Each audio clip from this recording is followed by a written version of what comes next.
অনেক পেশেন্টরা আসেন যারা বলেন মোটামুটি ডাক্তার ও জল খেলেও মনে হচ্ছে ওজন বেড়ে যাচ্ছে। আমি বিশ্বাস করুন একদম টিপিক্যাল ডায়েট করে চলেছি, ডায়েটিশিয়ানের সাথে কথা বলে বা ডাক্তারবাবুর সাথে কথা বলে।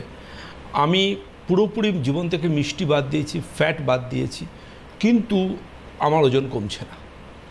এই কেন ওজন কমছে না বা কিছুতেই কেন ওজন কমছে না এটা নিয়ে কিন্তু ভাবা দরকার। কারণ ওজন যে বেড়ে চলা, এই ওজন বেড়ে চলাই কিন্তু আমাদের 40+ লাইফে অনেকগুলো এমন অসুখকে ডেকে নিয়ে আসে, যে অসুখগুলো কিন্তু আমাদের পরবর্তী যতদিন আমরা বাঁচব ওষুধের দাসত্ব করে কাটাতে হবে। ডায়াবেটিস বডি ওয়েটের সাথে রিলেটেড, কার্ডিওভাস্কুলার যে ডিজিজগুলো সেগুলো বডি ওয়েটের সাথে রিলেটেড, অস্টিওআর্থারাইটিস বা জয়েন্ট পেন বডি ওয়েটের সাথে রিলেটেড, নিউরোলজিক্যাল সিস্টেম থেকে শুরু করে up to sexual problem body ওয়েটের সাথে রিলেটেড, গাইনোকোলজিক্যাল সিস্টেম থেকে শুরু করে আপ টু ইনফার্টিলিটি বডি ওয়েটের সাথে রিলেটেড। সুতরাং যত অসুখই আপনি বলবেন, ইভেন নাক ডাকাও বডি ওয়েটের সাথে রিলেটেড, যাকে স্লিপ অ্যাপনিয়া বলি আমরা।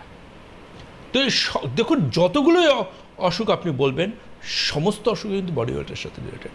আর আমি একটা জিনিস আমি দেখেছি যে দেখুন কেউ যদি ডায়েট করেন যে গ্রিন ভেজিটেবলস খাবো, লিফি ভেজিটেবলস খাবো,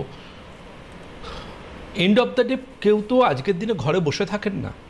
একদম ধরুন যিনি লেখাপড়া শেখেননি, এমন কেউ যিনি একদম শহরের প্রান্ত বা গ্রাম থেকে এসেছেন, লেখাপড়া শেখেননি, লাইফের কোনো রকম কোনো গোল নেই, এমন কোনো পুরুষ বা মহিলা বাদ দিয়ে, যে তার বাবার অনেক টাকা রাখা আছে, দাদুর অনেক টাকা রাখা আছে, তিনি যা হোক করে জীবনটা কাটাচ্ছেন, সকালে ঘুম থেকে উঠছেন, টাইম পাস করছেন, রকে গিয়ে বসছেন, আবার জীবন কাটিয়ে আবার শুয়ে পড়ছেন, এবার রকে বসে প্রধানমন্ত্রী থেকে মুখ্যমন্ত্রী ডিসকাশন করছেন, এটাই তার জীবনের লক্ষ্য।